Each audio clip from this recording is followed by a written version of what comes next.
Sampigay papawento ya?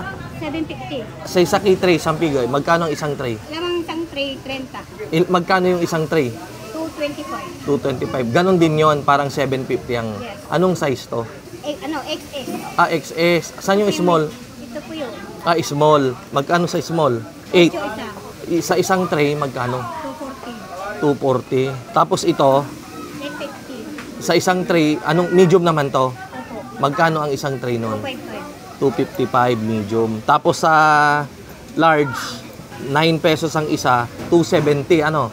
270 ang isang tray. Tapos dito naman, anong size na to? XL. 10 pesos ang isa, 300 pesos naman na ang isang tray. Tapos ito, small yan ano? Wala kayong jumbo, sobrang laki. Wala, meron. Sa kabila po, lang hindi ako nagano dito bihira dito. Bihira. Yung mga nakaraang buwan, talagang grabe ang itinaas ng itlog, ano? Tapos wala pang nagdi-deliver, kukunti ang delivery nyo, ano? Siyempre, yung mga kung siguro, yung presyo, hindi na siguro kaya. So, kayo, mabilis lang maubos to. Paminsan-minsan. Ayan, so, ano po yung pangalan nyo? Mayain si ate. Ayan.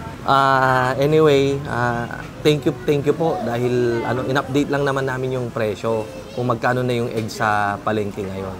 Ayan, so ulitin natin, ito po extra small, 750 ang isa or 225 ang isang tray. Sa small, 8 pesos ng isa, 240 ang isang tray. Sa medium, 850, 255 ang isang tray. And then sa large, 9 pesos ang isa, 270 ang ang presyo ng isang tray. And then sa XL, 10 pesos na po ang isa, 300. Ngayon yung mga bibili dito na ibebenta rin sa Garita, sa sari-sari store, syempre mas mahal na nilang ibebenta doon, ano.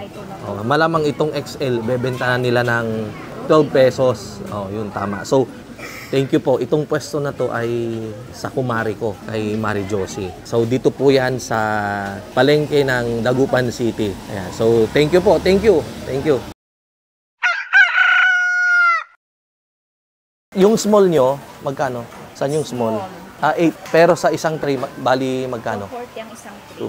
240. Tapos yung medium, 850. Sa isang tray, 255. Tapos yung large, 9. Ang isang tray, 270. and then ito hong tagsa 10 piso, anong size to? Jumbo po.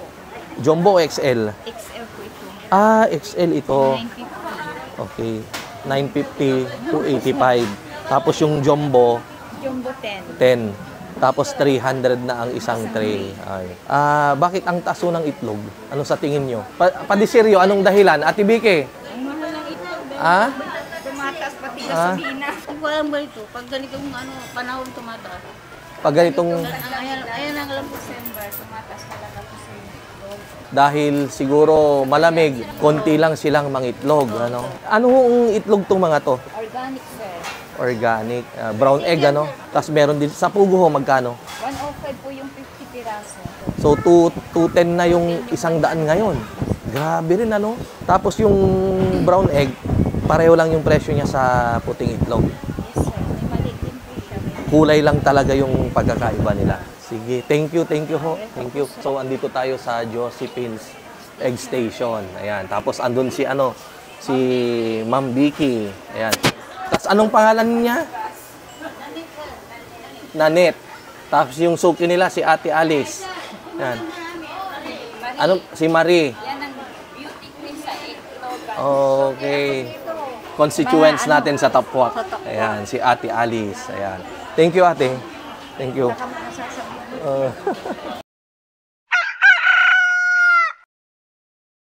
Parehas lang yung presyo nyo sa kabila. Hindi, mas halos pareho lang, ano. Oo, dahil ina-upsize yung... Galing sa Manok nito, sir. Sa Lingayen. Oo. Kay Madam Kathleen. So, galing rin pala sa atin yung itlog na kanilang ibinebenta dito. Ano yung pangalan nyo? Arman. Arman, si Sir Arman. Yan. So dito rin sila sa Dagupan City Public Market sa Malingas. So nagtitinda rin po sila ng itlog. Yan. So yung presyo hindi rin nagkakalayuan dun sa unang presyo natin na pinakita. Ayan.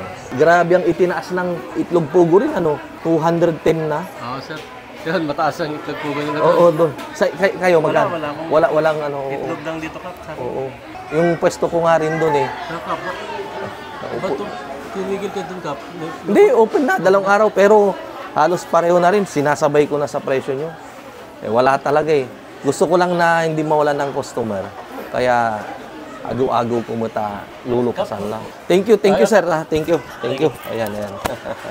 So yun po, atin pong pinakita yung price update ng itlog. So pinakita natin yung mga iba't ibang stall at halos pare-pareho naman yung presyo nila. So hanggang sa muli, kita-kita po tayo sa susunod nating vlog. Mabuhay po tayong lahat and God bless.